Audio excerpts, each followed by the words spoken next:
नमस्कार दोस्तों। आखिर इन बच्चों पर पैलेट गन किसने चलाई? आखिर निर्दोष निहत्थे छात्रों पर पैलेट गन किसने चलाई? किसने उनकी जिंदगी बर्बाद कर दी? किसने उनकी आंखें फोड़ दी?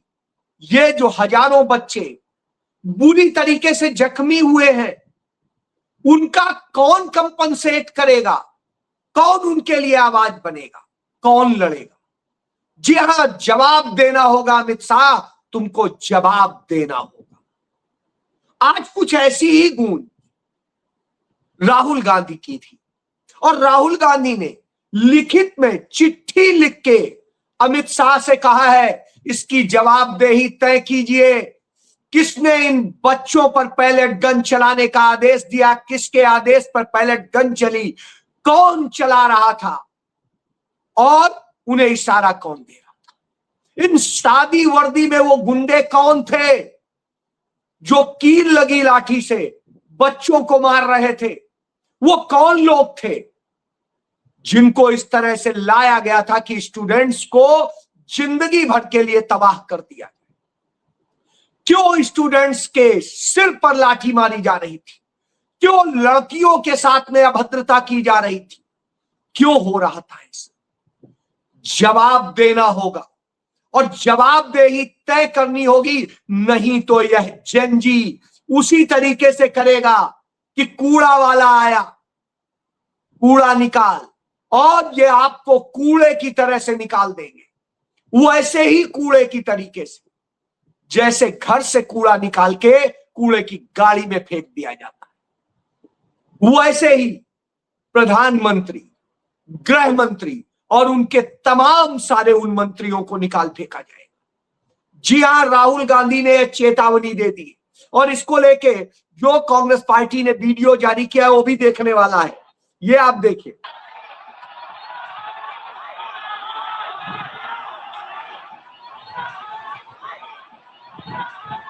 कि इन निहत्थे बच्चों को आप मार रहे हैं और ये कर रहे हैं, ये तो बर्दाश्त नहीं होगा और ये संघर्ष रुकेगा नहीं।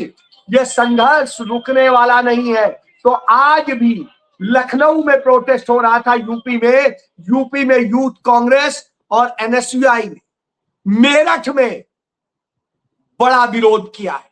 कांग्रेस पार्टी ने विरोध किया है, रोड पर निकले हैं और रोड पर पूरा उन्होंने यह बता दिया है कि हम चुप नहीं बैठेंगे, जिसको नहीं लड़ना है वो न लड़े, इतनी पुलिस और सब कुछ लगा लीजिए, हम डरने वाले नहीं है, झुकने वाले नहीं। कि बच्चे रुकने का नाम नहीं ले रहे हैं, बच्चे बिल्कुल कह रहे हैं। उधर कांग्रेस पार्टी का सेवा दल, ये देखिए, वो सफाई करने में लगा है, जंतर मंतर पे कूड़ा साफ कर रहा है। जी हां, इसी कूड़े की तरीके से उसने कहा है कि हम नरेंद्र मोदी और अमित शाह को भी साफ करेंगे, इसी कूड़े की तरीके से, क्योंकि उन्होंने बच्चों की जिंदगी बर्बाद की।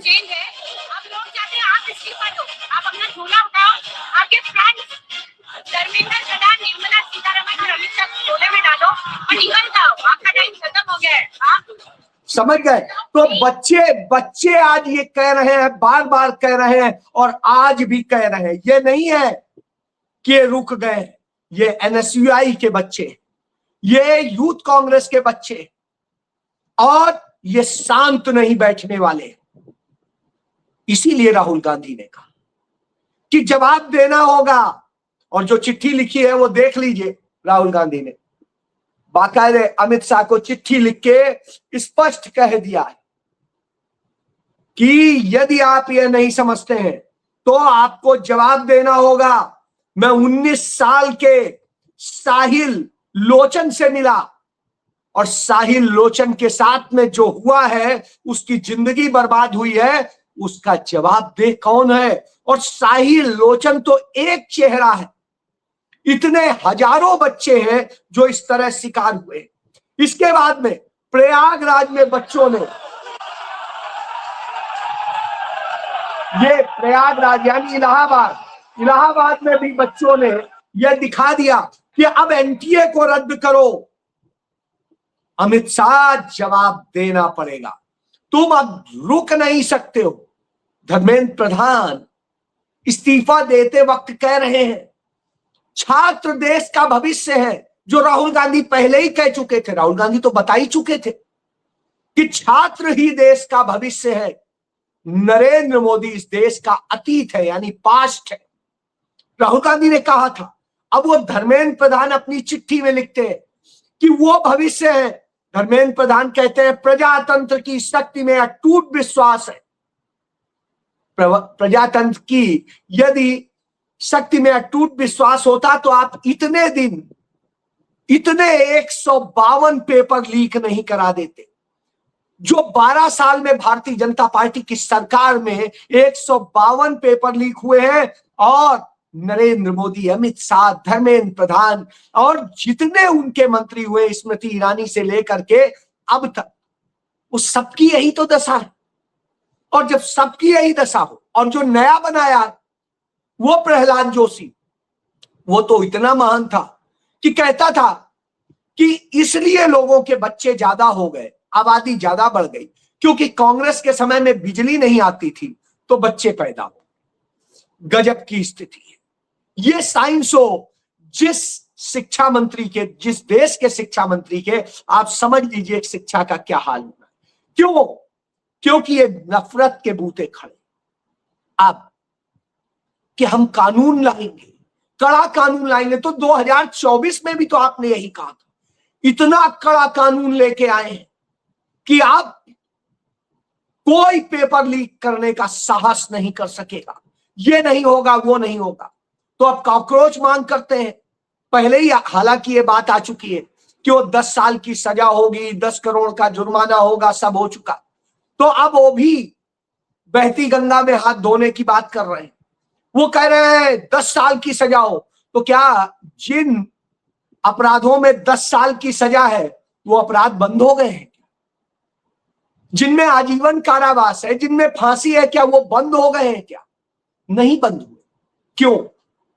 क्योंकि जहां इंप्लीमेंट जितना अच्छा होता है उतने अच्छे रिजल्ट होते हैं। यदि आप देखिए कंटेम्प्ट ऑफ कोर्ट में तो 6 महीने की ही सजा होती है, लेकिन लोग डरते हैं, कंटेम्प्ट करने से डरते हैं। और जहां आप 10 साल की कह रहे हैं या जितनी भी कह रहे हैं, सजा का चाहे जो प्रावधान, मैं कहता हूं 2 ही साल हो, 3 साल, लेकिन ये 2-3 साल भी हो और उसको कड़ाई से लागू किया जाए, एक भी दोषी न बचने पाए तो है। लेकिन नरेंद्र मोदी जब कहते हैं एक भी दोषी नहीं बख्शा जाएगा, उसी वक्त में नीट पेपर 2024 के घोटाले का मुख्य आरोपी, जो उसका मास्टरमाइंड था, वो मुखिया, वो बिहार में वैशाली में बरी कर दिया जाता है। क्यों? सीबीआई उसे क्लीन चिट दे देती है, क्योंकि वो बीजेपी से जुड़ चुका था। उसकी बीबी बीजेपी के सहयोगी एलपीजी पार्टी से जो है वो क्या कहते हैं, पासवान की पार्टी से वो लड़ी थी चुनाव विधानसभा का। तो अब आप समझ लीजिए ये स्थिति। नरेंद्र मोदी ने तो ये भी कहा था जीरो टॉलरेंस कायम में कोई भी भ्रष्टाचार होगा। तो एक भ्रष्टाचार का एक नमूना आपको दिखा देते हैं। ये देखिए, लखनऊ कानपुर एलिवेटेड एक्सप्रेसवे पर सफर कर रहे थे। ये आप देखिए 12 दिन पहले यह रोड बना था, और 12 दिन पहले बना यह रोड आप देखिए किस तरह से पूरा टूट गया। सरकार का यह स्थिति है। और क्या बोला था नितिन गडकरी ने? यूपी की सड़कें अमेरिका जैसी हो जाए। योगी और राजनाथ के रहते इस पूरे आयोजन में सारे मौजूद थे। राजनाथ भी मौजूद थे, योगी भी मौजूद थे, नितिन गडकरी भाषण दे रहे थे जो सड़क परिवहन मंत्री हैं, और वहां के तमाम मंत्रीगण थे और कह रहे थे ऐसी सड़क बनी है कि ऐतिहासिक सबसे ज्यादा टोल इस पे लिया जा रहा, सबसे महंगे टोल वाली सड़क का यह हाल है। तो यह स्थिति है क्योंकि इनको झूठ बोलना आता है और सिर्फ झूठ ही बोल सकते हैं। राहुल गांधी ने बड़ा स्पष्ट कहा था कि हमें सिर्फ ये नहीं, फ्रेंड्स को पूरे खत्म करना है। निर्मला सीतारमण आती है, वो पेपर लीक के फायदे बताती है कि पेपर लीक होने से देखिए कितने फायदे हुए। इतना फायदा हुआ कि आप दोबारा एग्जाम दे सकेंगे, दोबारा तैयारी करके कर सकेंगे। तो भैया हर पेपर लीक करा दीजिए और फिर दोबारा कराइए, कहिए बहुत हमने आपके लिए किया है, जिससे आप और अच्छी तैयारी कर सकें। गजब की स्थिति है। जब इस तरह से कहा जाएगा तो समझा जा सकता है क्या खेल। इसी तरीके से और भी बहुत सारी चीजें, इनके और मंत्री आते हैं, इसी तरीके के ज्ञान देते हैं। यही धर्मेंद्र प्रधान जो युवा शक्ति बता रहे हैं, उन्हें भविष्य बता रहे हैं, इन्होंने ही उन्हें किस तरह देशद्रोही कहा था, आतंकवादी करार दिया था। और जिन्हें आतंकवादी और देशद्रोही बता रहे हो, उन्हें आज ये कह रहे हैं, इनके प्रदेश अध्यक्ष उत्तराखंड में वो गाली देते हैं बच्चों को, इन स्टूडेंट्स को गाली देते हैं। इसी तरीके से इनके तमाम सारे मंत्री, सांसद, विधायक इसी तरीके की बातें करते हैं, इन स्टूडेंट्स को, इन युवाओं को, छात्रों को गाली देते हैं। धर्मेंद्र प्रधान अपनी चिट्ठी में भी लिखते हैं कि संवैधानिक पद पे बैठे हुए एक शख्स ने इनको बरगला दिया, इन स्टूडेंट्स को। भैया वो कौन था? राहुल गांधी। राहुल गांधी ने बरगला दिया और वो सब बरगला गए। यदि यही है तो बताते कि हाँ राहुल गांधी ने खड़ा किया है आंदोलन। हिम्मत नहीं है, लेकिन साहब इसी तरीके से करें। इनकी यह स्थिति है, जहां पर भी देखिए कहीं पेपर लीक, कहीं कुछ, और इन्हीं सबके कारण से आज यह स्थिति। इसीलिए राहुल गांधी ने कल जब नेहा के साथ में और उनके साथियों के साथ में बात की थी तो देखिए क्या कहा था, वो सुन लीजिए। एजुकेशन प्रधान को हटाया जाए, कैबिनेट से निकाला जाए। The education minister who is corrupt, incompetent, misaligned, has to be sacked. There is some talk going on. We get information these days from the government. There's some talk going on in Mr. Modi's cabinet that the solution is to move Mr. Dharmendra Pradhan. तो आप समझ सकते हैं राहुल गांधी का ये इन सब से काम नहीं चलेगा, करना तो आपको वो पड़ेगा, क्योंकि हमें सॉल्यूशन चाहिए। हमें बच्चों के लिए वो सॉल्यूशन चाहिए जिससे आने वाले वक्त में पूरी परीक्षा प्रणाली इतनी अच्छी हो कि एक भी शख्स गड़बड़ी करने की हिम्मत ना कर सके। जी हां, राहुल गांधी ने यह समझाया था। राहुल गांधी ने जिस तरीके से रास्ता बताया वो समझने वाली बात। लेकिन वहीं दूसरी तरफ जो सोनम वांगचुक की बीवी है गीतांजलि, वो गीतांजलि कहती है कि ये जो स्टूडेंट्स की जीत है ये सनातन धर्म जीने के कारण, यानी जो उसमें मुस्लिम छात्र थे, छात्राएं थी, जो ईसाई थे, जो सिख थे, जो बौद्ध थे, जो जैन थे, या जो दूसरी जातियों के थे, चाहे दलित हो, आदिवासी हो या और कोई हो, वो सबका किसी का कोई योगदान नहीं है। योगदान इनके सनातन धर्म का, वही आरएसएस का एजेंडा जो मैं बार बार बताता आया हूं कि आरएसएस के एजेंडे को पेश करने के लिए किस हद तक गिरते हैं और क्या क्या करते हैं यह समझने वाला। ये लगातार इस तरह के काम कर रहे हैं जिससे बीजेपी की स्ट्रेटजी है जो बार बार वो यही है कि हम एक से एक ऐसे नमूने पेश कर दें जिससे सब कुछ भ्रमित हो जाए। और ये पूरा आंदोलन भ्रमित करने की कोशिश की, छात्रों के हक से ज्यादा राजनीतिक हित साधने का काम किया गया।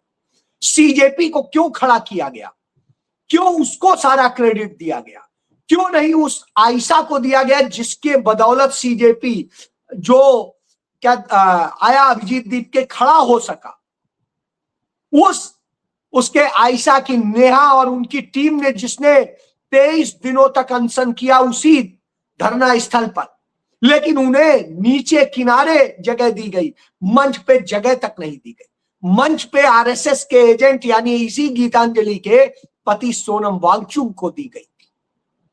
और इसके बाद दीपके ने पूरा वो हड़प लिया, बच्चे लेके वो आए थे, सबने उसी नाम पे वो किया था, कोई किसी का सदस्य नहीं था। हर पार्टी, हर तरह के, हर जगह से लोग आए और फिर ऐन वक्त पे उन स्टेक होल्डर से बात करने के बजाय सरकार ने बात करी किससे? सीजेपी से। क्यों? क्योंकि अब खबर आ रही है सीजेपी राजनीतिक दल की तरह से काम करेगा। और राजनीतिक दल की तरह से क्यों काम कराना है? क्योंकि विपक्ष के वोट बांटने हैं। कहीं ये यूथ कांग्रेस के साथ, राहुल गांधी के साथ आके ना खड़ा हो जाए। यदि उनके साथ खड़ा हुआ तो जानते हैं नरेंद्र मोदी उखड़ जाएंगे, भाजपा उखड़ जाएगी, उनकी सत्ता चली जाएगी। आरएसएस ने जो कब्जा कर रखा है भारत की पूरी शिक्षण प्रणाली पर, वो सब नष्ट हो जाएगा और ये सब कुछ हो जाएगा। इसका खुलासा खुद सुप्रीम कोर्ट के एक बड़े जस्टिस ने भोपाल यूनिवर्सिटी के एक कार्यक्रम में दिया। उज्जवल भुजन जो सुप्रीम कोर्ट के जस्टिस है, उन्होंने कहा इस रिजीम में जो सबसे बुरा हो रहा है कि यूनिवर्सिटी में बच्चे यदि अपनी आवाज बुलंद करते हैं, मांग करते हैं, विरोध करते हैं, तो उनको यूनिवर्सिटी पनिश करती है, उनको निकाल देती है, निकालने की धमकी देती है, एफआईआर दर्ज करा देती है और फिर 1 महीने से लेकर 1.5 महीने तक, 2 महीने तक बेल नहीं होने देते। और ये सरकार बेल नहीं होने देती। अदालतें इस तरह से डर गई हैं। इतनी ईमानदारी से कोई जस्टिस स्वीकार करे, बहुत बड़ी बात होती। लेकिन उज्जवल भुजन बार बार सच को स्वीकार करते हैं और वो एक्शन भी जब उनके सामने आता है लेते हैं। उन्होंने जिक्र किया कि गंगा में हो या किसी भी नदी के उसमें हो, उसमें यदि कोई व्यक्ति कोई चीज खाता है, चाहे वो मीट मछली हो, चाहे वो ड्रिंक कर रहा हो या कुछ कर रहा हो, तो वो किसी भी कानून के तहत अपराध नहीं है। और जो किसी भी कानून के तहत अपराध नहीं है, उस मामले में लोगों को अरेस्ट किया जाता है। और यदि वो गैर हिंदू है तो उसे कई महीने तक जमानतें नहीं देती हैं, अदालतें नहीं देती। अफसर झूठा केस दर्ज करते हैं, जो अपराध ही नहीं है उसमें वो जेल में सड़ते। तो इस सरकार ने यह किया, इसीलिए उसे कांग्रेस नहीं पसंद है, क्योंकि कांग्रेस सर्वधर्म की बात करती है, कांग्रेस इन सब का विरोध करती है और कांग्रेस हर आदमी को बराबर हक देने की बात करती है, न्याय की बात करती है, न्याय को मजबूत करने की बात करती है। इसीलिए राहुल गांधी को न्याय योद्धा कहा जाता है। वो संविधान और कानून के अक्षरशः पालन की बात करते हैं। लेकिन ये सरकार तो तानाशाही से काम करती है, पैलेट गन चलाएगी बगैर किसी नियम के, बगैर किसी आदेश के, और उसके बाद कहेंगे कि हम तो बड़ा अच्छा कर रहे हैं, हमारे लिए युवा शक्ति है, भविष्य है। तो अब आप समझ लीजिए कि ये असल में युवाओं के सबसे बड़े दुश्मन, उनको खत्म कर देना चाहते हैं, बर्बाद कर देना चाहते हैं, क्योंकि ये रोजगार दे नहीं सकते, कुछ और दे नहीं सकते। तो शिक्षा ही बर्बाद कर दो तो बच्चे ही नहीं बचेंगे, तो सब खत्म। ये है सच। जी हाँ, जय